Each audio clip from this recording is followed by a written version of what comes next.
Watch you throw the ball, we gon' pick it off. You gon' let him hit the hole or you gon' cut it off. You gon' play through fourth and long or you gon' punt it off. Your defenders, heavy hitters, put your pads in. Don't be looking for the ref to throw no flags in. Keep the helmet on, keep the cleats tight. You the type to want to win by any means, right? You should look alive. This is Trap or Dive. Yes, sir. Welcome back to another episode of Trap or Dive podcast. Let me show you.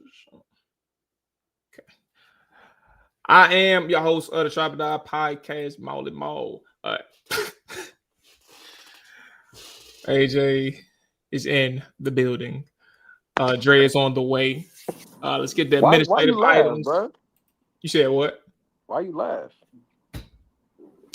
Man, you know, you're a humorous individual, AJ. I'm not sure if you know that. Pretty funny guy. Everybody in this, hey, Benz is hilarious. I can't show that on the screen, but I'm with you, bro. I ain't gonna say it either. Everybody in the chat, Monty, J Tizzy, Benz. I appreciate y'all live. Everybody else that's live, YouTube, Twitter, Twitch, however you are watching, man. We appreciate you checking in. Hit that like button, hit that subscribe button if you're on the YouTube side, audio side, man. Hit the button, man. Follow if you haven't. Hit us with a rating review if you can as well. It takes 10 seconds to do so, and it's free to show you support that way. On the show today, a new face, the Trap or Dive. A new face of Trap or Dive, Ryan Fowler, formerly of the Draft Network, and he did some work with the Commanders in some capacity. That's when I started following him on social media. Just don't know exactly. I would like to say he was writing. I'm not too sure. But Commanders analyst is going to be checking in with us today. So some fresh perspective on the show. All right, AJ, what it do, player? How you feeling? Good, man. Just counting down the days until we're in Spain next week.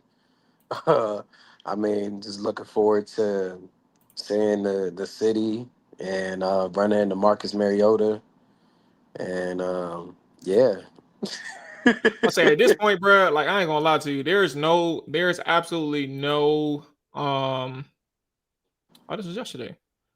Yeah, I don't see how anything Commanders related I'll enjoy when I'm out there. Like, I think that's the frustrating thing about this trip is the fact that I'm going out there knowing that there's nothing for me to just really get behind. Like, this is a losing season. I'm sorry to kick off the show like this, yo. It's a losing season. I don't care if the Commanders win because Mariota's in there and half the team starters are on IR. So Commanders related. Sorry, if you came in here for encouragement, I'm going to Spain to turn up at this point, bro. I don't even. That's it.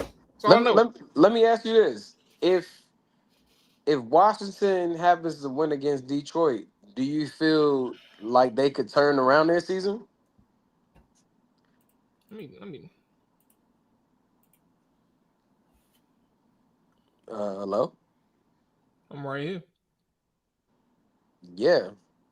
If Washington happens to win against Detroit, do you think they could turn around their season? AJ, does it look Okay, like I'll switch to something else.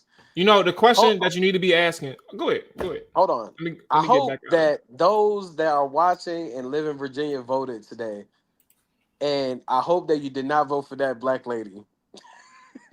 Like, I will say that, and I'm so glad that this is over with, so I don't have to hear her damn commercials no more.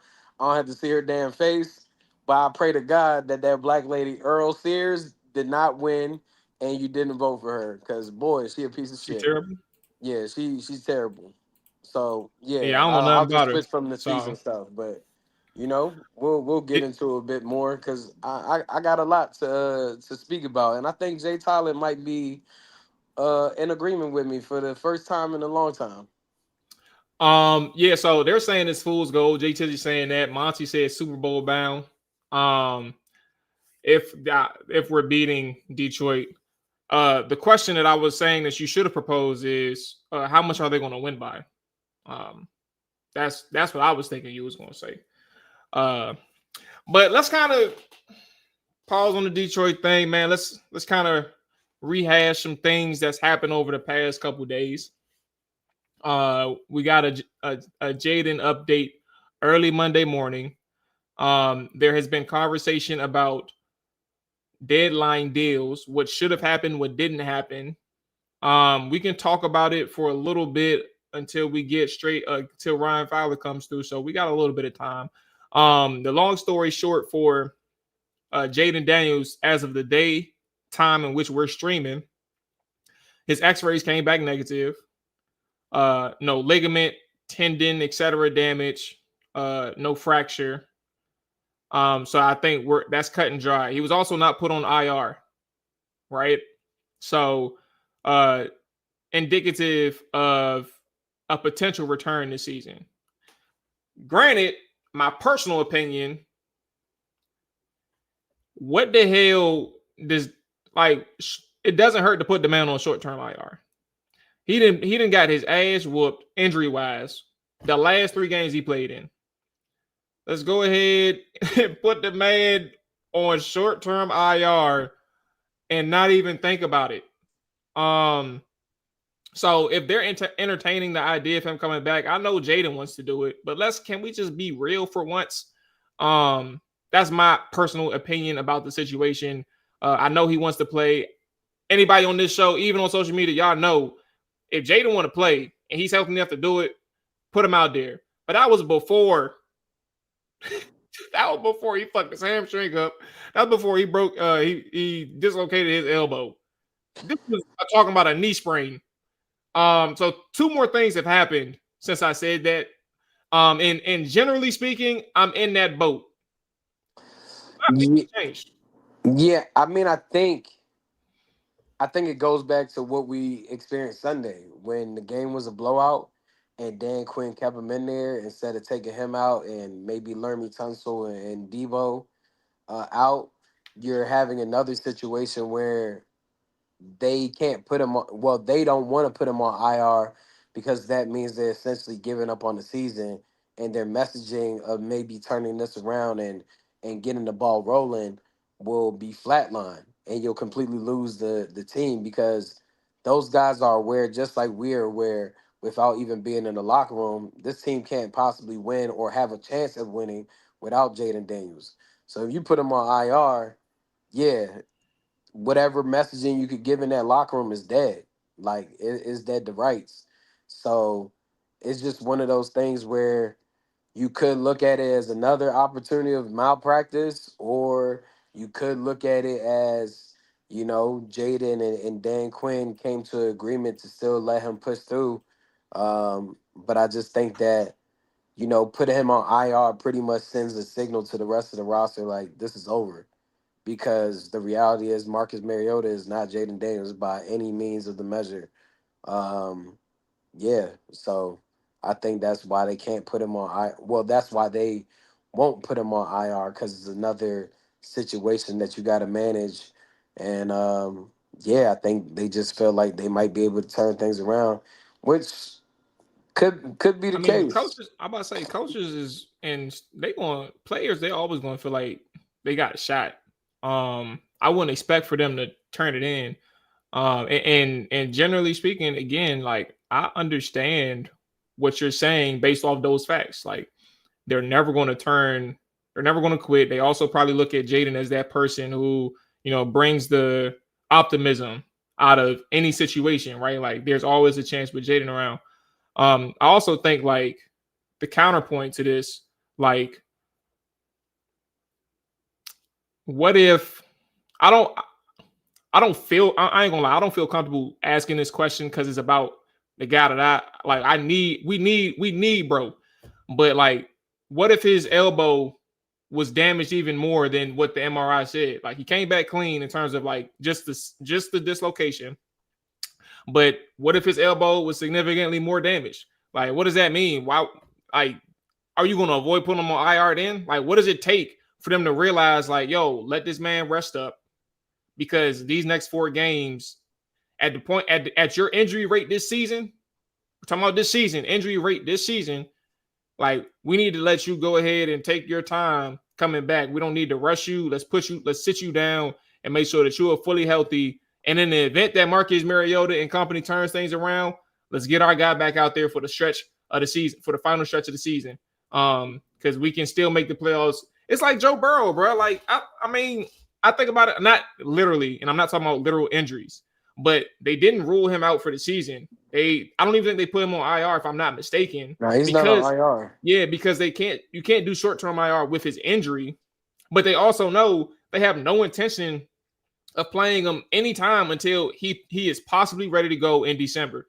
But that means if he's not ready to go in December, they can still put him on IR and close and shut the season down. Like, especially if they're not winning. If they're, I don't know, I think they won like 3 games. So if they're like 3-10 or 3-11, by the time he's ready to return, he's not coming back.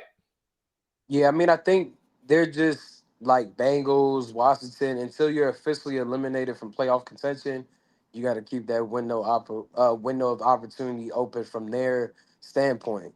Uh, I think as fans, we think about, damn, what if it gets worse? What if he gets Tommy John? What if something else gets hurt during the process? But for them, their whole messaging is trying to put out the best guys out there to win. And we all know that this team is nothing without Jayden Daniels.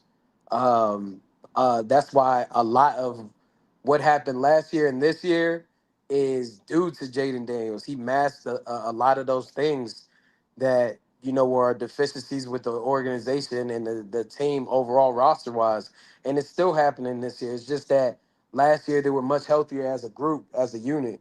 This year, when those injuries start happening, it really showed the deficiencies of the roster management of this team that Adam Peters has put together, and it can't hold up. So that's just my Yeah. opinion overall.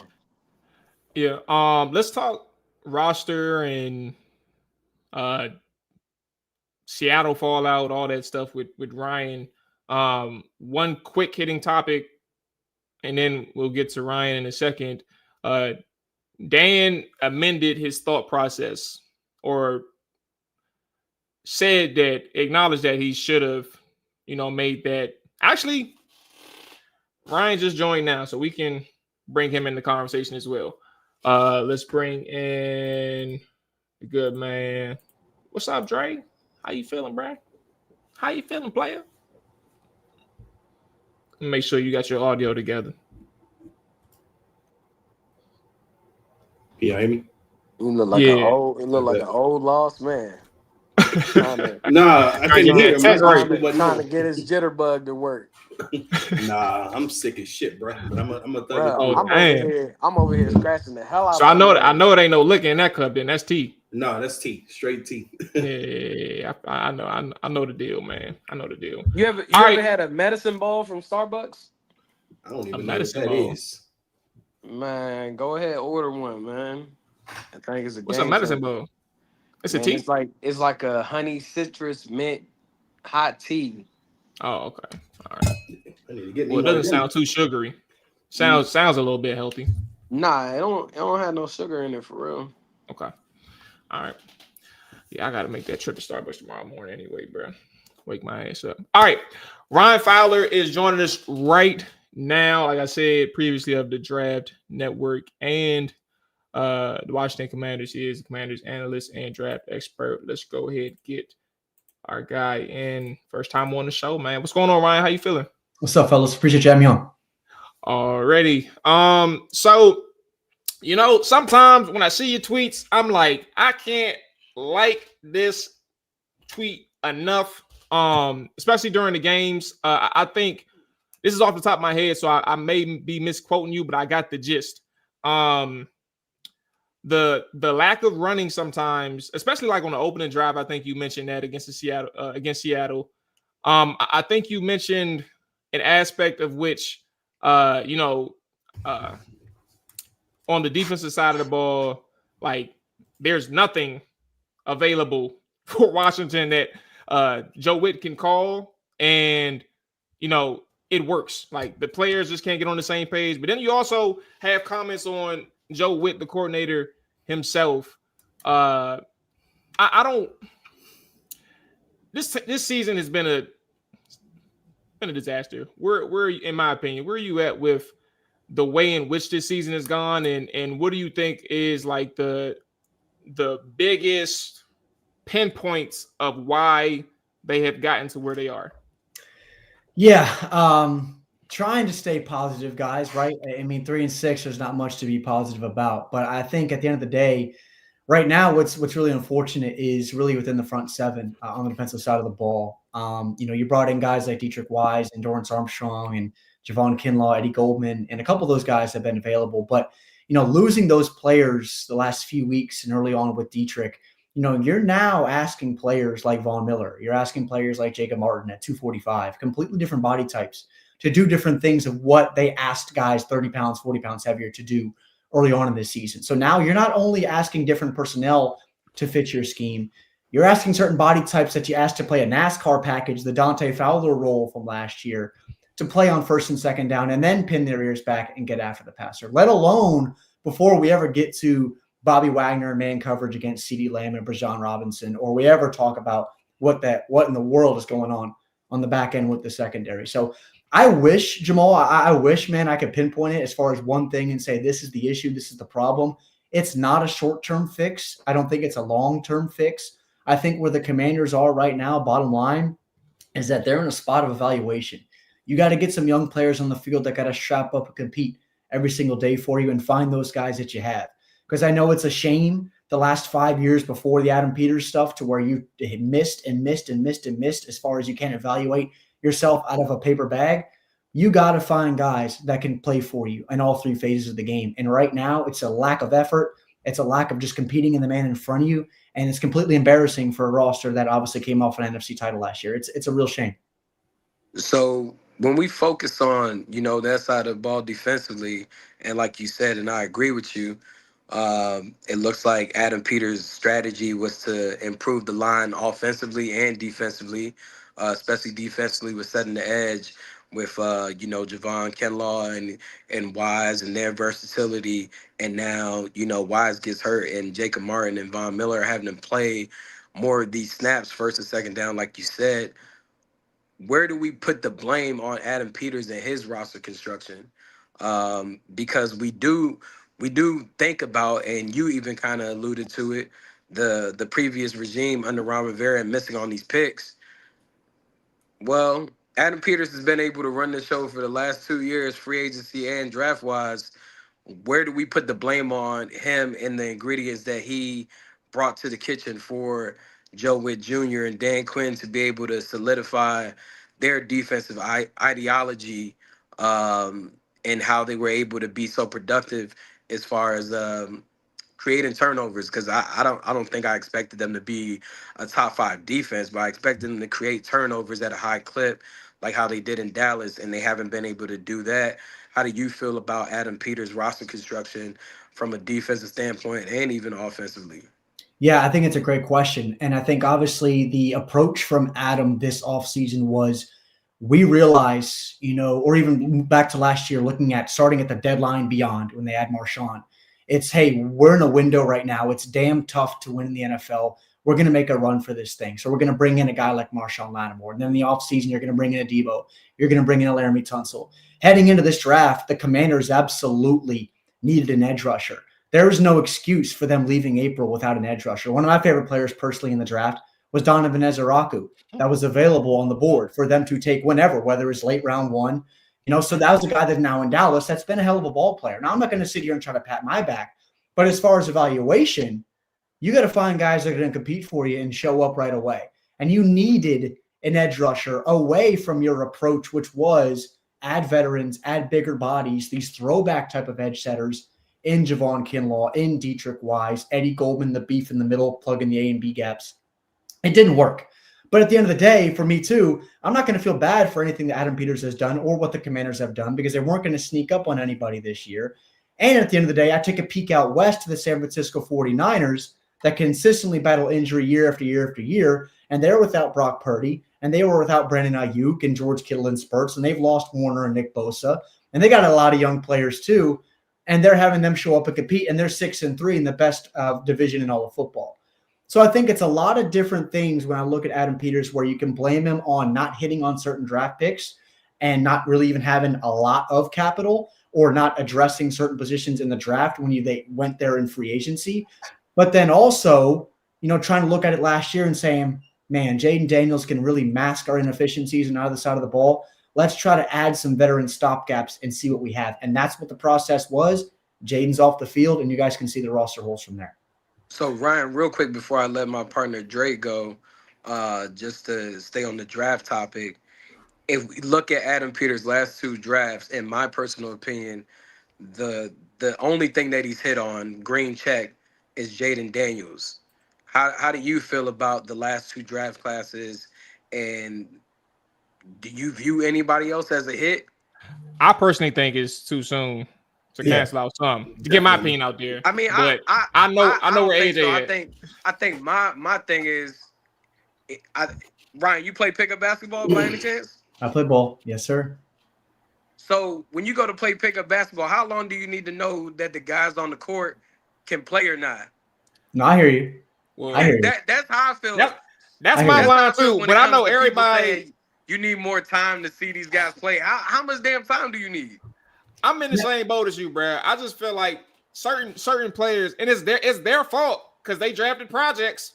They ain't draft people come out straight away and start hooping. Some of them, but I'm with you. I just feel like it's a little too soon. But my bad, Ryan. You got the floor. No, you're good. You're good. I think it's a great question, and you guys know, you see athletes, you can tell right away how even what they wear or how they walk. Right, you can tell if they can play ball or not.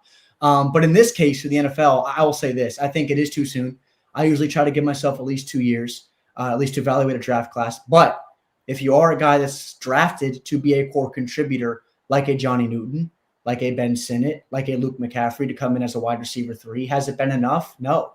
For me, and as far as the last 2 years away from Jayden, the real player that I would say is a clear miss for me has been Ben Sinnott, because they did not draft him to be a guy that sticks his face in the mud like John Bates, because I can have Colson Yankoff do that. They drafted Ben Sinnott to be an F weapon, to be really the heir apparent to Zach Ertz. And I remember on draft night when they drafted him on day 2 out of K-State, I had a scout text me say they just overdrafted this kid by about 3 rounds because he can't run. That's the direct words from a scout in the AFC North. And literally, as what we've seen now, that's what's happened. So I don't know what the future is for there, but that one pick, Ben Sinnott, has been a miss for me. But I will say this: Mike Sanders-Taylor has not forgotten how to play football. It hasn't been good this year. Brandon Coleman in year 1 was a hit for me as far as the ups and downs and the bad against Tampa Bay, Yaya Diaby. And then you got, Ja'Cory Krosky-Merritt, 7th rounder, has been one of the top rookies, running backs. I'd say that's a hit so far as well. But I'm right there with you. You need more from everybody, specifically your top 100 picks. And I agree with you coming at. I got you. Yeah, I want to kind of get back to this season and what the focus going forward should be. Now, I know you said we should be in evaluation mode, and I agree 100%. We should be evaluating what you have now, because going to the offseason, we don't know how many needs we're going to have. So you got to start checking off the boxes and saying this guy can do it or this guy can't. This is about the time to do that. But with that said, An interesting thing to me today is that Jayden wasn't put on IR. Now, I know a lot of the probably fan consensus would say shut him down for the season.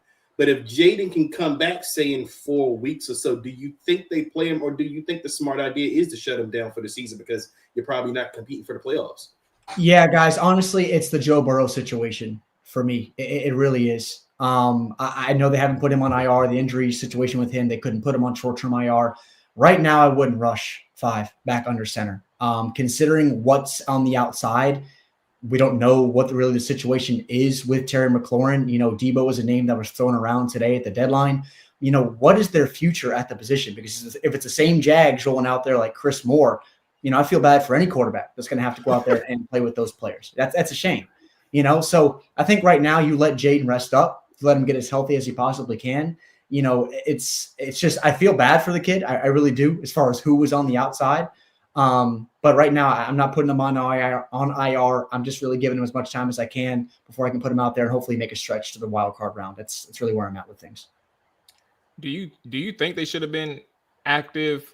Or at least, I don't know, they probably could have been active, but do you think that they should have made some deals, like been aggressive in selling whoever it is that you thought that they could sell at this point? What do you think about the trade deadline, lack thereof, and stuff like that? Yeah, I'm right there with you, Jamal. They should have been sellers. Now you got to have a taker, right? You can't just, you know, send somebody off for $20 and a Big Mac meal and say, hey, yeah, that's what we're going to get. You got to find some value for some players. But I think when you look at the expiring contracts that the Commanders have, whether it was, you know, a Nick Allegretti or an Andrew Wiley or a Noah Igbenogany, certain players like that maybe you could get even a mid to late 3rd round pick and maybe a couple, 4 or 5 of those to move up a round or 2, you know, at least try to do something, because around the division, you know, the Eagles had Jalen Phillips and they're consistently moving and evaluating. The Dallas did something. Is Quinn Williams going to be a guy that's, you know, try to find that parallel of Micah Parsons' contributions? No. But in the Giants, they're somebody that's found a little something with Jackson Dart. And right now, the Commanders are playing the worst ball, really, in my opinion, in the division and really out of any team in football. So I thought they should have been sellers, trying to get something on the middle portions of day 3 to at least give you more proverbial darts at the dartboard in next year's draft. Or you could be the New York Jets and get 3 ones for the 2027 draft that looks absolutely loaded. Well, I mean, can I go real quick? Because I want to ask, who would you think would be? Hey, would we have still been here? Or is this Dre right now? Can you hear me? All right, you back now. Okay. No. I wanted to ask real quick. Who would have been a realistic trade person on this team? Well, who would have had the most realistic value? Because I've seen some places where they said Andrew Wiley probably was your most realistic trade option on the team. But I felt like a Deron Payne or, you know, somebody like that, because I would have been personally fine with selling anything that had value. So I'm a little surprised that we didn't have any trade, you know, or sell anything. So who do you think we had any realistic trade value guys out there? Yeah, absolutely. And it's a great question because I'm there with you. I do think it's Wiley. And again, Debo Samuel was a name that was thrown out there over these last few days. It was. So I think Andrew is a guy that has extreme experience, you know, Super Bowls with Kansas City, played right tackle here last year, has some swing guard potential if you need to put him there. There's some value there. But again, we're not talking, you know, top 3rd round picks, 100, you know, top 100 picks or anything like that. Just some sort of value to try to get some more picks. Because as of right now, there's just guys, I don't even know thinking about 2026 in April as far as where this team's going to go. I can't sit here and say, hey, Caleb Downs or Arvell Reese from Ohio State. I can't say one guy is going to change everything because there are so many holes. And I wish they would have made a move or two, whether it was a headliner or not, to try to get some picks for next year. Well, go ahead, AJ. Well, I guess, Ryan, we're going to go ahead and pretend that this is April 2026. And with the 8th pick in the 2026 NFL Draft, the Washington Commanders select. I love it. I love it. You want me to give a pick? Yes. I'll go. Look, I think we go anywhere, but I'll go Arvell Reese. From Ohio State, get you a core contributor in the middle of your defense, hybrid piece, can really contribute in multiple phases if you have to. I think he's one of the best players in college football right now. I think, honestly, right now, looking at both Carnell Tate and Caleb Downs and his teammates at Ohio State, as far as 2026 eligible guys, he may be the first of those 3 drafted when we get to April. Hey, that was real impromptu thinking on the fly right there, Ryan. Shout out to you. So if you had to name like 1 to 2 players on each side of the ball, given the injuries, taking the injuries into context and things that's moving around on the roster, but 1 to 2 players on each side of the ball that you would like to see more of during these last or the second half of the season, given the state of the roster, who are those 2 or 1 to 2 on each side of the ball? Who are those 2 for you all? Jamal, that's a great question. On offense, I'll say this. I mean, I think Bill Merritt's going to be an easy one, specifically because he's been really uninvolved the last month. But I'll go Ben Sinnott on offense, and I'll also go Ja'Cory Brooks. I think the young kid should get some opportunities on the outside. If he can't outplay Robbie Chosen and Treylon Burks, then might as well just call it a day. He's a talented kid, former all-world recruit at Alabama, Mr. Everything in the ACC at Louisville. He deserves some opportunity. So I think those 2 guys on offense. On defense, I want to see Kane Madrano. Let Kane Madrano fly around. He maybe doesn't fit the atypical, even modern hybrid role or the body type of a modern-day linebacker, but let him fly around.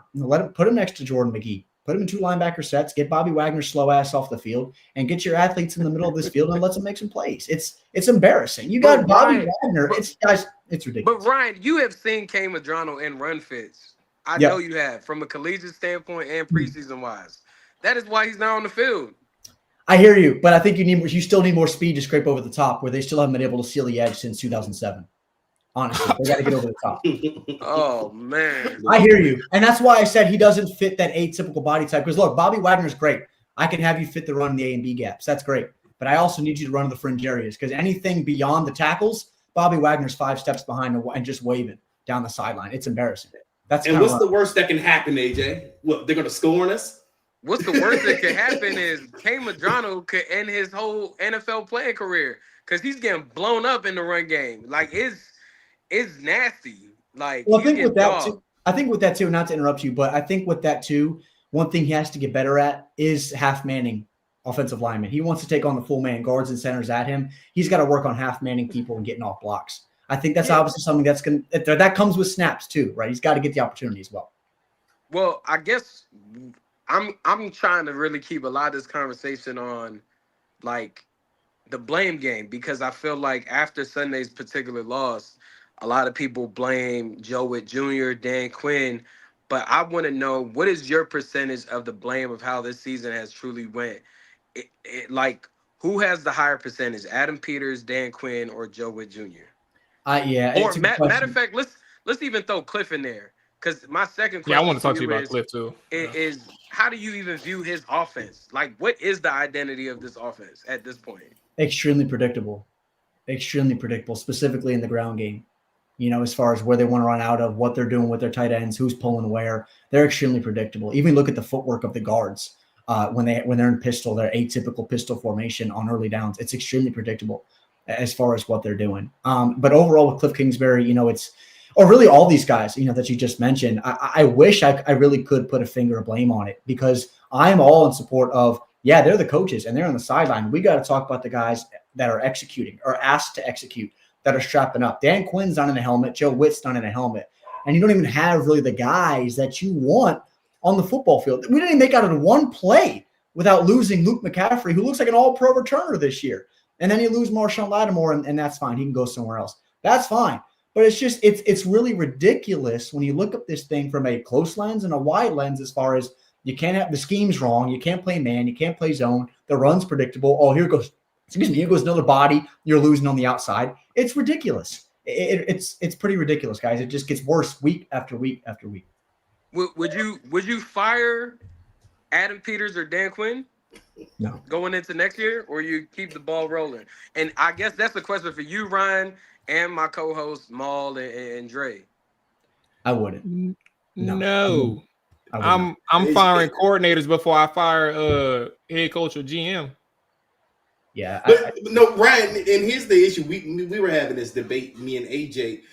The thing is, if you fire Adam Peters, after his year 2, then you're putting another GM that's pretty much going to be taking over the same situation that Adam Peters took over when he did for Ron Rivera. And you're in another situation with a new GM. He comes in, he has to gut the roster again because he doesn't like what he sees. Yeah. And then you only give him 2 years. Then you just kind of complete the cycle. My thing is, you need a little bit more time to let the GM. He gets at least one time to clean his mess up. Bro, he gets at least one time to clean his mess up. Bro, Adam Peters has only solved the quarterback position, which any one of us, Stevie Wonder, Ray Charles, any famous blind person could have done, picking at number 2. Other than that, the same exact holes that existed with Ron Rivera still exist with Adam Peters, and we're going into year 3. So that's where it's just like, can you allow him to keep picking? No, I think it's something we talked a little bit about earlier, as far as specifically with last year, to where you went all in because of what Jayden was doing and to maximize and accelerate in this rookie window. So where you tried to make so many moves, right, with Tunsil and specifically Debo, and then bring in the stopgap veterans. I think that's tough, and you can't predict injuries, right, at the end of the day. Now, I think the only thing that is a question about fireable offense is keeping Jayden in the ball game down 30 in the fourth quarter. That's the only thing you could possibly say, hey, look, that's a fireable-ish offense if you're looking specifically at Cliff Kingsbury. But I think Adam Peters, you can't predict the injuries. Maybe look into next year to where, hey, let's get the injuries. Let's try to stay a little healthier if we can. You can't predict them. Again, it's part of the game. You got to step up, got to hit on some more draft picks and have some guys step up in year 2 or year 3. But you hit on your superstar under center. And as long as you have him, you're going to have a chance in ball games. That's kind of where I'm at. I'm spitballing, but what do y'all think about Mike? I think he's out as the head coach of Miami Dolphins. What do you think about him possibly replacing Cliff Kingsbury as OC? It's funny you said that. Versus elevating those internally like a Tavia Pritchard or David Blau. Yeah, I'm not breaking any news here, but that's already – I've had some conversations with a few folks that's already – if Cliff Kingsbury goes elsewhere, that's potential for Mike McDaniel in Washington for sure. Okay, nice nugget. Not breaking any news. Not trying to say Mike McDaniel to Washington, but I'm just throwing it out there. You're just saying it's something to at least listen to. Yes. Yeah, I don't know. I mean, I'm here for it. I think what was interesting going into year 2 was the fact that they was able to retain all of their staff offensively, and I think that was a big deal because it's very rare in the NFL to have all of your staff say, look, let's stay here. Let's get this done. Let's get this taken care of. And then for this staff to be so stale, or the offensive production to be so stale, despite who was at quarterback. Because honestly, I ain't gonna lie to you, Ryan. I was telling them, it's like, I think the first half of the season for Jayden, when he was healthy, it wasn't super impressive in the sense of what it looked like last year. He was off a little bit. But I think from a actual production and efficiency standpoint, you already said it. I'm not going to rehash it. It is predictable. It's become predictable. The run game has taken a dramatic drop. And it seems like there's no recovering despite who is out there on your offensive line or who is healthy at tight end to help in line. So yeah, I don't know. I mean, I'm here for it. If you can change something up and give Mike McDaniel a second chance, especially with another top 10 quarterback that you can work with, I think you can have some fun with Mike McDaniel, and fun, I mean actual elite production. So and even with that too, it's for a lot of guys, it's okay to be just a coordinator. For Cliff's perspective, I don't know what happens with him next, whether he stays in the NFL ranks or goes back to college, whatever, or stays in Washington. But it's okay to just be a coordinator instead of taking on the roles of a head coach. Look at Ben Johnson. I think a lot of people like Ben Johnson, but as far as who he is as an individual and a leader of men, I mean, Dan Campbell, the comparisons there, right, are very, very drastic. So it's okay sometimes to just be a guy to sit in your office and draw up plays and get your guys touches. And that's exactly what Mike McDaniel looks like. He's a complete goofball. He is. He's a goofball. If I was a player, that's my head coach. I mean, that's maybe a hard guy to rally around. But as an offensive coordinator, that's a hell of an offensive genius. It already has been in Washington, as you guys know. Dre, you cool with the McDaniels, Dre? I mean, I don't really have too much of an opinion on it. I mean, he's a guy. I mean, obviously, he's ran a pretty good offense in Miami. I mean, honestly, I wouldn't even be mad with somebody like Mike McCarthy. I mean, that guy's always been good with quarterbacks. I mean, if you're getting rid of Cliff, I do want an offense that comes in here kind of like running the West Coast offense. I like those type of offenses. So, maybe somewhere along those lines. Hey, Here's Ryan. my one thing that Ryan, excuse our co-host Dre. He's a little bit under the weather. He said Mike McCarthy, so I just wanted to apologize on his behalf of his A sickness. coordinator, not a head coach. Yeah, here's my I'm still apologizing on your behalf of your sickness. Here's my one thing. You know how people and it's my last thing for you, Ryan. I appreciate your time, bro. Of course.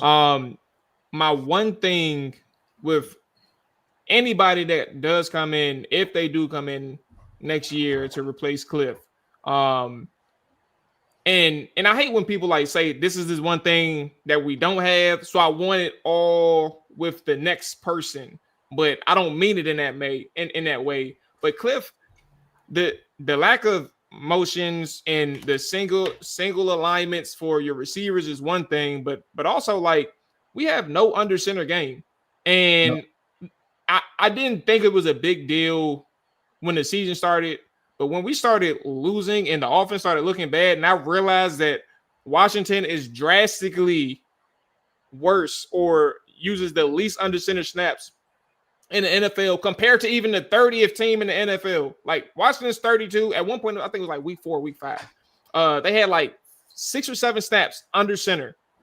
Even the 30th ranked offense in the NFL, Ryan, had like 20, 25, something like that. And I can imagine where we are in week 9. So I think my main thing is like there's so much that you can build off if you change your formations and your alignments. And to the predictable point, like he has no use of under center. And I think that's a shame, honestly. Yeah, I mean, even look at the 3rd and 1 against Chicago, right? There's no reason to be in pistol on a 3rd and 1 there. There's just not. I don't care who you have. Like, get your ass under center and go forward, even if you need 2 plays at that scenario. You get the 3rd and 1, you win that football game, you're 4-2, and you're a completely different spot, even right now, no matter what's happened in the last few weeks. So I agree with you. Get under center. That there's no play action game. You're already having bodies come at you, and even in pistol for the ball to go back to go forward to the line of scrimmage, and then you got to find holes. Your body types up front are these big, wide body types that Cliff Kingsbury's always liked. He doesn't have a lot of athletic movers. I mean, Chris Paul, credit to him. He's a great job. He's done a great job in pass pro. Tunsil's athletic. Connerly's athletic. Cosme's athletic. Biotish specifically and Chris Paul are just kind of linear A to B just run blockers. And I just think overall right now, you're not creating creases. You're not sealing people. It's just a little bit of a everything encompassing right now for this offense, from play calling to execution to a lack of talent. It's a shame. Hey, man, the floor is yours to plug anything and everything that you got going on. I knew you were a draft working the Commanders at some point. I was saying I started following you with the Commanders. I'm not sure where you are now, but let the people know where they can find you. Yeah, absolutely. I'm on X_Ryan Fowler. If you don't follow me there already, my podcast, Commanding the Huddle, is on all podcast platforms, 2 episodes a week. And then you can also find my work. I'm a national analyst for Fansided, and I also do stuff in SB Nation for Hogs Haven as well. Boom. Here it is. Oh, we teammates. I didn't even realize that. I was like, where's SB Nation? Hogs Haven. Okay, that's what's up, man. Yeah, all right. Well, look, man, there y'all go. Ryan Fowler. Make sure y'all tap in with him. Check out his work, Ryan. Hey, be safe the rest of this week. And stay strong this season, bro. That's all I got to say. I'm trying, guys. I appreciate you, fellas. Take care. Yes, sir. All right, man. There is Ryan Fowler. There we go. All right. Let's do an ad break right quick, and then let's close the show with my bad, reading something. Let's close the show with our final thoughts on wherever the hell we got to talk about. But look, man, y'all know what time it is. Football season is in full swing, and Underdog is the best place to get in on all the action. Are you ready to get off the bench and enter the game? Head over to Underdog to get in on all the action, whether it's basketball, football, hockey, any sport in between. Underdog is the place to get in on all the action all season long. It's easy playing on the Underdog. Just pick whether your favorite players will go higher or lower, such as stats like rushing yards, receptions, touchdowns, and more. This week, believe it or not, I ain't gonna lie to you. Or Thursday night, we got the Raiders versus the Broncos. This is gonna be a fun game. Division rivalry. It is a little spicy. I don't think it's gonna be a blowout. I think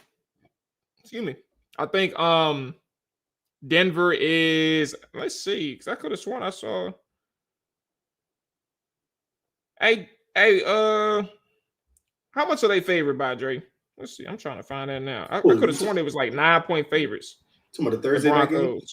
Yeah, they're 9.5 point. I got it. 9.5 point favorites. I think off the top of my head, I think the Raiders are going to cover that.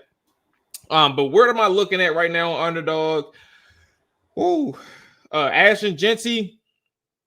As much as I think he's a dog, I was 2 picks away from winning 4 bands, and I needed Genty to hit 60. That boy hit 45, and he was trying hard as hell.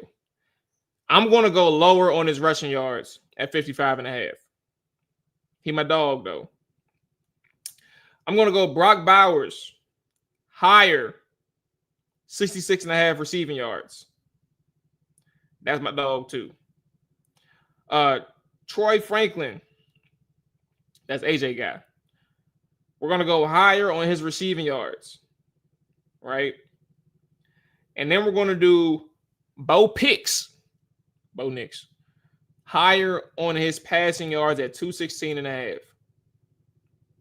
I hate that Genty's the one person that I'm doing lower than, but you know, it is what it is. So let's recap this. Bo Nix, higher 216.5 passing yards. Genty, lower 55.5 rushing yards. Brock Bowers, higher 66.5 receiving yards.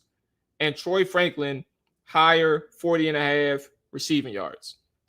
Download the app today. Sign up with promo code TRIBEDIVE to score $100 in bonus entries when you play your first $5.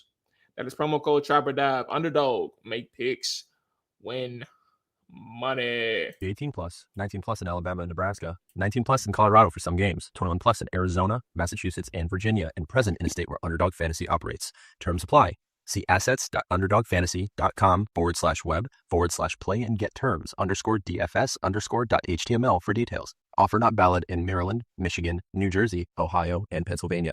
Concerned with your play? Call 1-800-GAMBLER or visit ncpgambling.org. In New York, call the 24/7 HOPE line at 1-877-8-HOPE-NY or text HOPE-NY 467-369. If All right, you man. have gambling problems, contact 1-800-GAMBLING. Hey, so did you play it, AJ? First, spend that $5 with us at Underdog, and then you can contact them. Hey, did you play that on I sent you, bro? Oh, me? Nah. I ain't open to touch it. Yeah, I was gonna say if you did that, bro. I was like, you know, let me play a little. Probably, and you know what, Mual? AJ probably has like every promo you could probably think of on FanDuel, DraftKings. He can get like $200-$400 anywhere he signs up because he has a logo to any of them. Nah, but here's the thing, right? So the lady that I'm dating, that's my girlfriend, actually plays. Yeah, he parlays. introduced me the other day. By the way, Mual. I mean, it was random, but yes. Okay, yeah, I'm about to say. I say what? Yeah, she plays parlays. So we have Just popped out with a, you know. I know we be talking, but I'm like, you sealed a deal with somebody. Imagine my face when he said it. Like he was just like, "Oh yeah." Had to lock that in. Had to lock that in. So yeah, she was at the rally on Saturday. Dre did meet her. So yeah, the next one in the Future Mall, you'll meet her as well. But yeah, she like doing parlays, man. I'm like, man, stop wasting your damn money, dog. Like, joint be crazy, bro. But she says she gonna take a step back because she been taking a lot of L's. She be losing. Yeah, she be hurting. I ain't gonna lie to you, bro. But she got a 13-year-old son, and she be letting him like give her picks.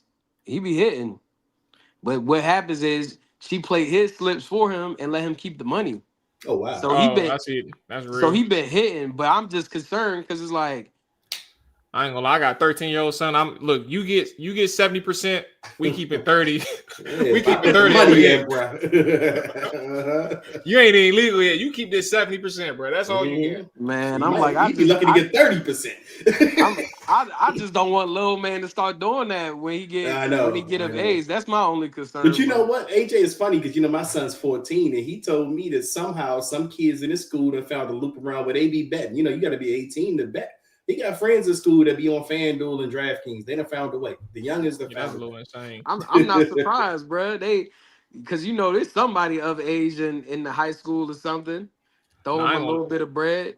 I ain't gonna lie, Jay Tizzy right, bro. It's too late, honestly. If that boy 13 years old and I told him the same thing. I was like, man, it's too late, bro. And you got that two, that's it. Once you get a ticket, I think Dre, me and you. Well, I know for sure I was around for offshore, but I know you did it for a long time. So you did all like I'm OG.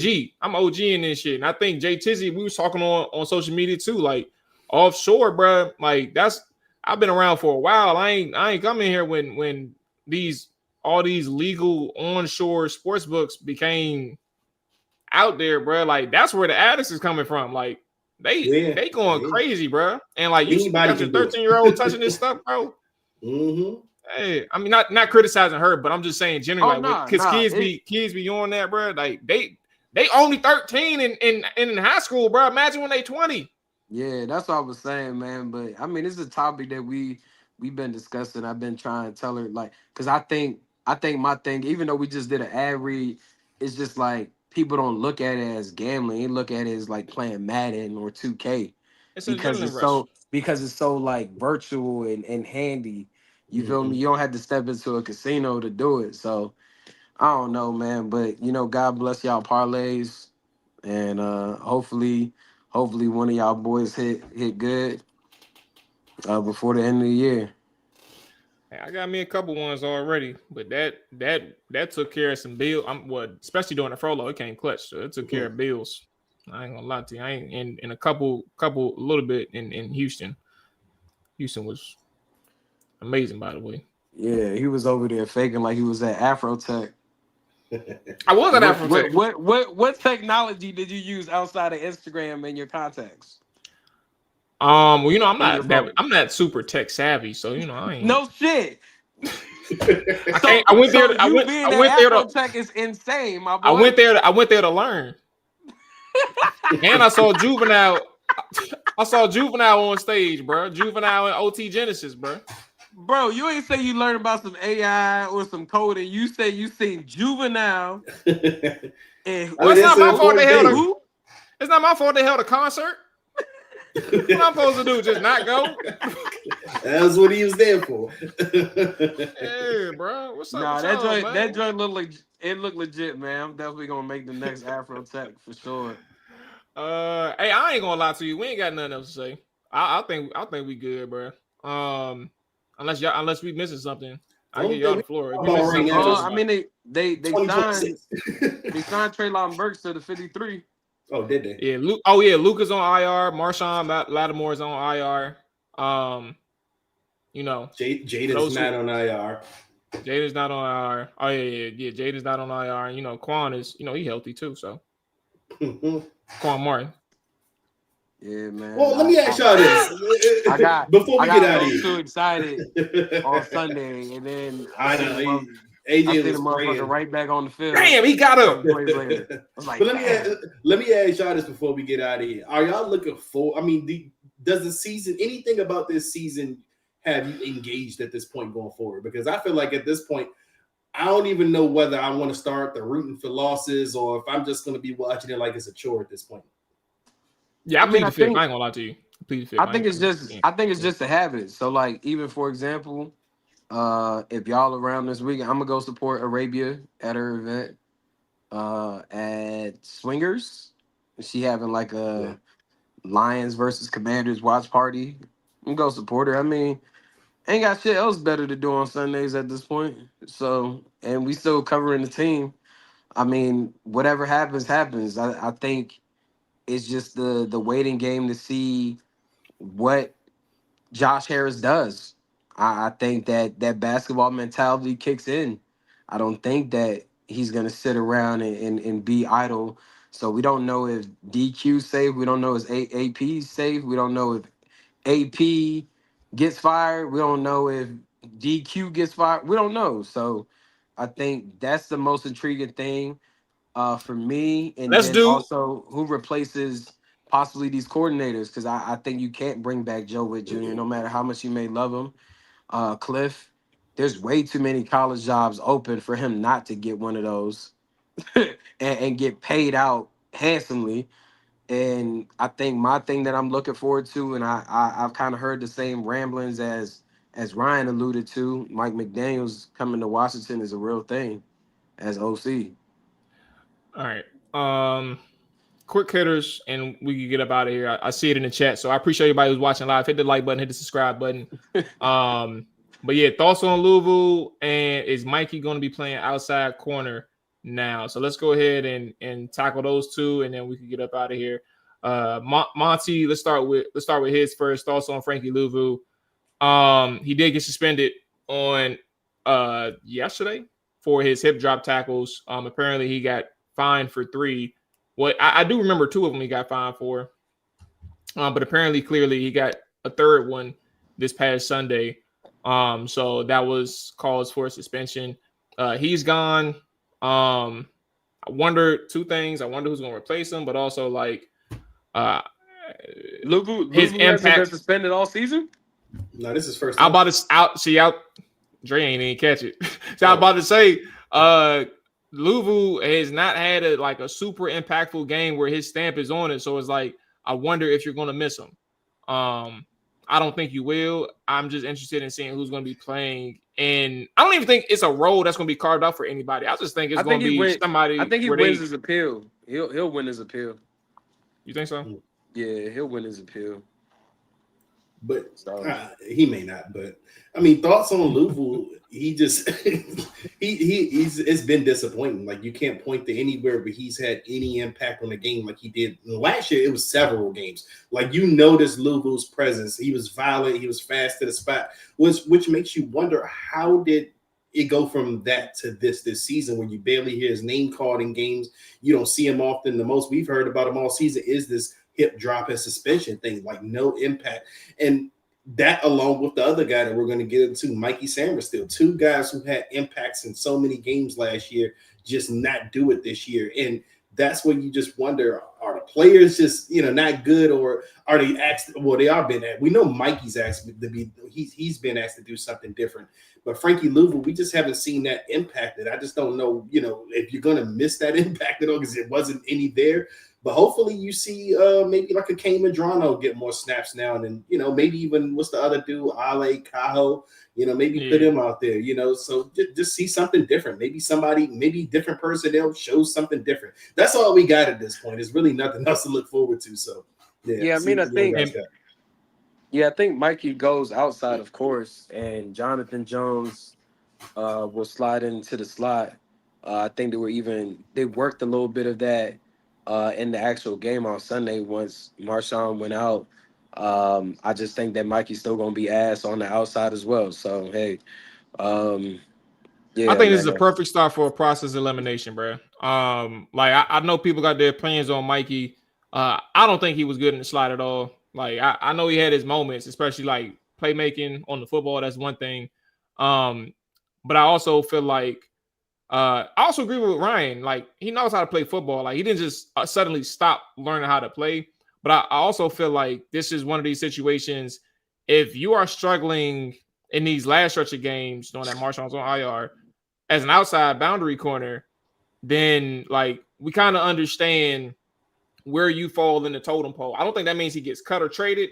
I just think like there's going to be more priority to replenish this secondary at the cornerback position, specifically knowing that, we can't really sit here and like trust that you can be our starter in 2026. So that's kind of where I'm at with Mikey. I think this trial period or second term at outside corner is going to help them decide some things.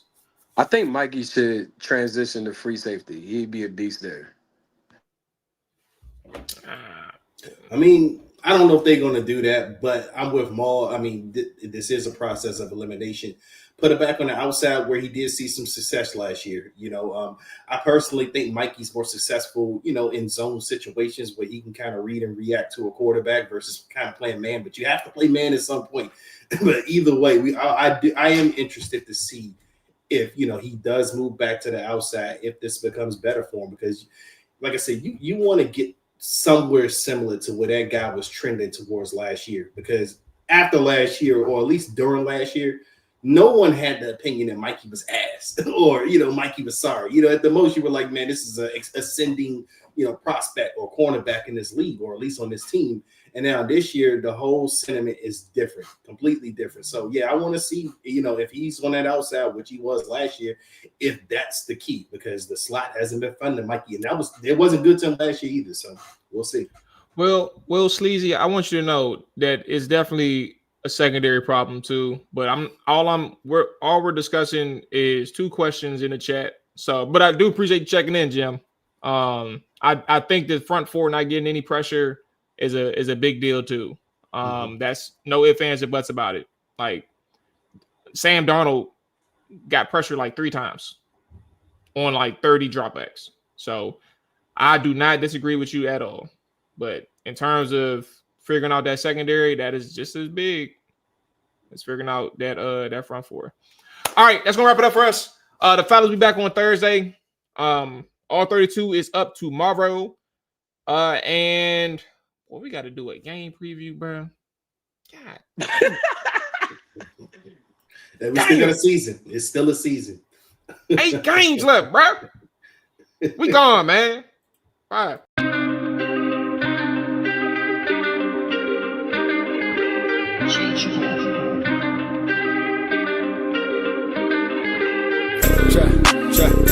Chop it down. Chop it down.